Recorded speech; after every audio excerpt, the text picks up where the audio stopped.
This channel does not promote any violent, harmful, or illegal activities. All content provided by this channel is meant for an educational purpose only. ব্রেকের পর আপনাদের সঙ্গে রয়েছি আমি তন্নিষ্ঠা, আমার সঙ্গে রয়েছে মঞ্জিরা। আর এই মুহূর্তে আমরা একবার কসবা থানার বাইরের ছবিটা আপনাদেরকে দেখাবো, কারণ একটু আগে আপনাদের দেখাচ্ছিলাম সেখানে এসইউসিআই এর বিক্ষোভ, প্রতিবাদ, নারী নিরাপত্তার দাবিতে। সেই ছবি দেখাবো আপনাদেরকে। আমাদের প্রতিনিধিরা আমাদের সঙ্গে রয়েছেন সুপ্রিয়, আমাদের সঙ্গে রয়েছেন সুশোভন।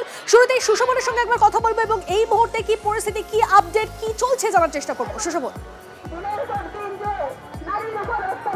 দেখো এখনো পর্যন্ত এসইউসিআই যারা কর্মীরা তারা কসবা থানার সামনে একেবারে অবস্থান করছে। একদিকে যেমন তারা দাঁড়িয়ে রয়েছে, অপরদিকে একেবারে যে রাস্তা একেবারে বালিগঞ্জের দিক থেকে কসবার দিকে যায় বা রুবির দিকে যায়, সেই রাস্তা কিন্তু পুরোপুরি বন্ধ রয়েছে। এবং স্বাভাবিকভাবেই ডেপুটেশন যে কর্মসূচি ছিল সেই কর্মসূচি কিন্তু ইতিমধ্যেই দেওয়া শেষ হয়েছে। যারা এখানে রয়েছেন তাদের সঙ্গে একটু কথা বলার চেষ্টা করি। আচ্ছা, আপনাদেরকে ডেপুটেশন দেওয়া হয়ে গেছে এবং এখন কি করবেন? আমাদের ডেপুটেশন হয়ে গেছে, আমাদের প্রতিনিধি দল ওখানে বাইরে বেরিয়েছে।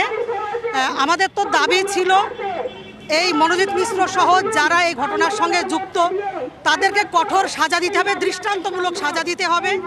না হলে আমরা দেখলাম আরজি করের এত বড় ঘটনা, কত মানুষ রাত জাগলো, কত চাপ, কত ধরনের লড়াই হলো, আন্দোলন হলো, সমস্ত ছাড়া পেয়ে গেল। এর দ্বারা সরকার একরকম বার্তা দিচ্ছে যে ঘটনাগুলো ঘটতেই পারে, এই ঘটনাগুলো আরও ঘটতে এরা কিন্তু প্রকারান্তরে সাহায্য হচ্ছে। ফলে আমরা এই আন্দোলনে লড়াই আমাদের থাকবে যতদিন এই দুষ্কৃতকারীদের উপযুক্ত সাজা না তুলে নেবেন। অবস্থান চলবে, আমাদের এখানে মিটিংটা চলছে। আমরা আগামী দিনের আন্দোলনের কর্মসূচি ঘোষণা করে আপাতত তুলে নেব এবং আমাদের এটাই দাবি থাকবে শিক্ষা প্রতিষ্ঠানে যারা ছাত্রীর নিরাপত্তা, সুরক্ষা, শিক্ষার সুষ্ঠু ব্যবস্থা ফিরিয়ে আনার জন্য যারা ইউনিয়ন করে তারাই আজকে ছাত্রীদের সর্বনাশ করছে, শ্লীলতাহানি করছে। ফলে যাদের বাড়বাড়ন্তের জন্য এরকম ঘটলো তাদের উপযুক্ত সাজা দিতে একদম বোঝা যাচ্ছে তাদের দাবি দেওয়া কি, রেপুটেশন তারা দিয়েছেন, আগামীতে তারা কোন পথে যাবেন অবশ্যই তারা সেখান থেকে আজকে একটা সিদ্ধান্ত নিতে চলেছেন। আমাদের নজর থাকবে সেদিকে। তবে এই মুহূর্তে আরো একটা ব্রেকিং নিউজ এই মুহূর্তে আপনাদেরকে জানিয়ে রাখি, সোমবার খুলছে সাউথ ক্যালকাটা ল কলেজ। আরজি করের ঘটনা থেকে শিক্ষা নিয়ে কলেজ খোলার পর যাতে কোনোভাবেই তথ্য প্রমাণ নষ্ট না হয় তার জন্য বাড়তি নিরাপত্তা ব্যবস্থা পুলিশের। জানবো আমাদের প্রতিনিধি সুপ্রিয় আমাদের সঙ্গে রয়েছেন সরাসরি। সুপ্রিয়, বাড়তি কি নিরাপত্তা ব্যবস্থা থাকছে পুলিশের তরফ থেকে, যদি একটু ডিটেইলসে জানাও। দেখো, সোমবার থেকে এই কসবা ল কলেজ, সেই কলেজকে আবার খুলে দেওয়ার সিদ্ধান্ত নেওয়া হয়েছে, অর্থাৎ স্বাভাবিক পঠন পাঠন শুরু হবে। কিন্তু সেক্ষেত্রে যে প্রশ্ন উঠছে যে এই কলেজের ভিতরে গত 25 তারিখ যে নির্মম ঘটনা বা নৃশংস ঘটনা ঘটেছে, সেই ঘটনার পরবর্তীতে মূল প্লেস অফ অকারেন্স অর্থাৎ যে জায়গাতে গার্ড রুম এবং তার পাশাপাশি ইউনিয়ন রুম, এই দুটি জায়গাকেই কিন্তু সম্পূর্ণরূপে সিল করে রাখা হবে, বন্ধ অবস্থাতে থাকবে। পড়ুয়ারা কলেজে আসলেও এই জায়গাগুলোতে কিন্তু সাধারণ কারোর কোনো রকম অ্যাক্সেস থাকবে না, সেখানে পুলিশ মোতায়েন থাকবে। অর্থাৎ আরজি করের ঘটনার পর থেকে কোথাও গিয়ে শিক্ষা নিয়ে নতুন করে যাতে এই কসবার ঘটনার পর আবারও তথ্য প্রমাণ নষ্ট হওয়া বা লোপাট করার মতন কোনো অভিযোগ সামনে উঠে না আসে, সে কথা মাথায় রেখেই কিন্তু অতিরিক্ত পুলিশ মোতায়েন বা এই place of occurrence, union room, guard room, এই জায়গাগুলোতে পুলিশি নিরাপত্তার বন্দোবস্ত করা হচ্ছে। এবং সেক্ষেত্রে আমরা যেটা পুলিশ সূত্রে জানতে পারছি যে একজন ইন্সপেক্টর পদমর্যাদার অফিসারের নেতৃত্বে পুলিশের একটা টিম এই কলেজের ভেতরে সবসময় কিন্তু নিরাপত্তার দায়িত্বে থাকবে। বিশেষ করে যে সময়টা কলেজ আওয়ার থাকবে সেই সময়ে এই গার্ড রুম এবং ইউনিয়ন রুমের সামনে কিন্তু এই সমস্ত পুলিশ কর্মীদের কর্তব্যরত অবস্থায় রাখা হবে। অর্থাৎ এই জায়গাগুলোতে কেউ যাতে না যেতে পারে, কোনো রকম ভাবে যাতে তথ্য প্রমাণ লোপাট করার বা তথ্য প্রমাণ নষ্ট করার মতন পরিস্থিতি তৈরি না হয় বা এই ধরনের ঘটনা না ঘটে, সেজন্যই বাড়তি নিরাপত্তা থাকছে। অবশ্যই আমাদের নজর থাকবে। ধন্যবাদ সুপ্রিয়। ফালাকাটায় প্রকাশ্যে তৃণমূল পঞ্চায়েত সদস্যের দাদাগিরি, মহিলাদের গায়ে হাত, শাসক নেতা দৌরাত্মে ফুঁসছেন এলাকার মহিলারা। গ্রামে হুমকি দেওয়া হচ্ছে বলে অভিযোগ। নিরাপত্তার দাবিতে মিছিল বন্ধ কুঞ্জনগর বাজার। অভিযুক্ত তৃণমূল পঞ্চায়েত সদস্যের অসিত করকে গ্রেফতারের দাবি। ময়রাডাঙ্গা এলাকায় প্রকল্প নির্মাণকে কেন্দ্র করে বচসা প্রকল্পের কাজে বাধা দেন স্থানীয়রা। আন্দোলনকারীদের প্রকাশ্যেই মারধর করেন পঞ্চায়েত সদস্য অসিত কর। রাস্তায় ফেলে মারধর করা হয় মহিলাদের। ভাইরাল ভিডিও প্রকাশ্যে আসতেই চাঞ্চল্য।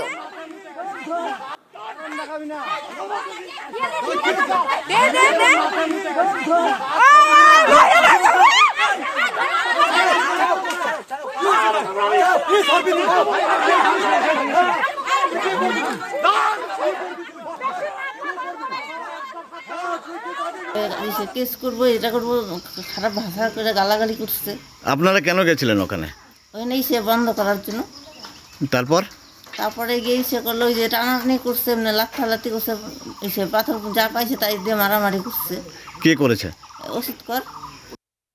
এই অসিত, গৌর ঘোষ এবং অর্জুন মল্লিক, এই অর্জুন মল্লিক এবং অসিত কর, এরা দুজন গ্রাম পঞ্চায়েত সদস্য। মহিলাদের উপরে অকথ্য ভাষায় গালিগালাজ, কুপ্রস্তাব ইত্যাদি বিভিন্ন রকম, এবং সপরিবারে যারা এটার প্রতিবাদ করছে সবার সপরিবারে একদম খুন করে নিখোঁজ করে দিবে, এই সমস্ত ভয়ভীতি দেখিয়েছে। আমরা ফিরাইতে গেছি, ফিরাইতে যাই এই যে লাগিয়ে গেল কেসাল, মারামারি, দৌড়াদৌড়ি, বাচ্চাদেরকে মারতেছে। তারপরে বলে আমরা পাবো না, বাচ্চাদের লাশ পাবো না, বাচ্চাদের লাশ পাবে না, ও দিনের বেলায় বাড়ি ঢুকবে। দিনের বেলায় কি করবে? আজকেও সেই ধমকি দিতেছে, আজকেও বলে ঢুকবে বাড়ি বাড়ি। আপনারা কি চাইছেন? আমরা এটা নিরাপত্তাই চাইছি। এলাকার মহিলারা অত্যন্ত ক্ষুব্ধ। তারা যার বিরুদ্ধে অভিযোগ করছেন মূলত সেই শাসক নেতা অসিত কর, তিনি বলছেন আসলে নিজেকে বাঁচাতে ধাক্কা দিয়েছেন তিনি, এমনটাই দাবিদার। না, আমি মারধর করাই নাই। এটা যদি দেখাতে পারেন কোনো ছবিতে আমি মারছি, আমি শুধু আত্মরক্ষাই করছি যে আমাকে বাঁচতে হবে। এখানে এত লোক আমাকে ঘিরে ধরছে, আর পাশে কিন্তু আরো 25-30 জন মহিলা কিন্তু আসছিল। যদি মারছেন এরকম দেখা গেলে কি বলবেন? তাই সেখানে আইনে যা ব্যবস্থা আছে আমার সাজা দিলে আমি সাজা মাথা পেতে নেব। এখানে কোথাও মহিলাকে মার ধরে কিন্তু ছবি দেখা যাচ্ছে না, শুধু নিজেকে আত্মরক্ষাই করছে। আমিও সাথে ছিলাম, আমিও সেভই করছিলাম। তো এইখানে তো সম্পূর্ণটাই প্ল্যান মাফিক। এটা যে গোবিন্দ দাস, যে ওনার সম্পূর্ণটা পরিকল্পনা করা, উনি লোকজন সাজায় রাখছে। উনার মা দাঁড় করালো আমাদেরকে, দাঁড় করানোর পরে উনি তেরে আসলো আমাদেরকে মারতে। হুমকির কথা আমার জানা নেই, কাকে হুমকি দিচ্ছে না দিচ্ছে ওটা আমার জানা নেই। হালাকাটার এই ঘটনায় রাজ্য রাজনীতিতে তোলপাড়। আমরা কথা বলেছিলাম বিজেপি বিধায়ক শঙ্কর ঘোষের সঙ্গে, এবং কংগ্রেসের তরফ থেকে অধীর রঞ্জন চৌধুরীর বক্তব্য রইল ব্যাক টু ব্যাক। শাসক যেখানে নিজেই আইন, সেখানে শাসক দলের যারা প্রতিনিধি তাদের বিরুদ্ধে আইন ব্যবস্থা নিলে কসবা থেকে শুরু করে বাকতুই, মালদা, মুর্শিদাবাদ কোনোটাই ঘটতো না। লক্ষ্য একটাই, মানুষকে ঐক্যবদ্ধ হতে হবে, এই অপদার্থ রাজনৈতিক জঞ্জাল তৃণমূল কংগ্রেসকে ক্ষমতার থেকে সরাতে। এই বাংলায় মহিলাদেরকে পথে নেমে লড়াই করতে হবে। তৃণমূল ধর্ষণকারীদের দলে রূপান্তরিত হয়েছে। তৃণমূলে ধর্ষণকারী কোনো অভাব নাই, মহিলাদের উপর অত্যাচারী কোনো অভাব নাই, তৃণমূলে ধর্ষণকারী কোনো কমি নাই।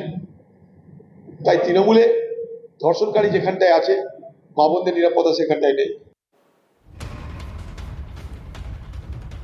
হালাকাটার ঘটনা, বিরোধীরা সরব, কিন্তু জানেনই না রাজ্যের উত্তরবঙ্গ উন্নয়ন মন্ত্রী উদয়ন গুহ। কি হয়েছে ফালাকাটার ঘটনা আমি দেখিনি, আর আমার কাছে এখনো খবর হয়নি।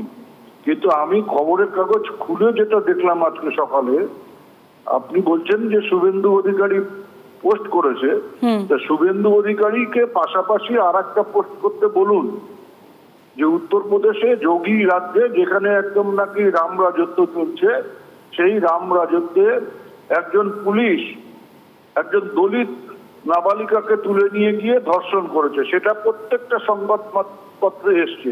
সেটা নিয়ে যদি শুভেন্দু অধিকারীর কোনো বক্তব্য থাকে সেটা যেন পোস্ট করে জানায়।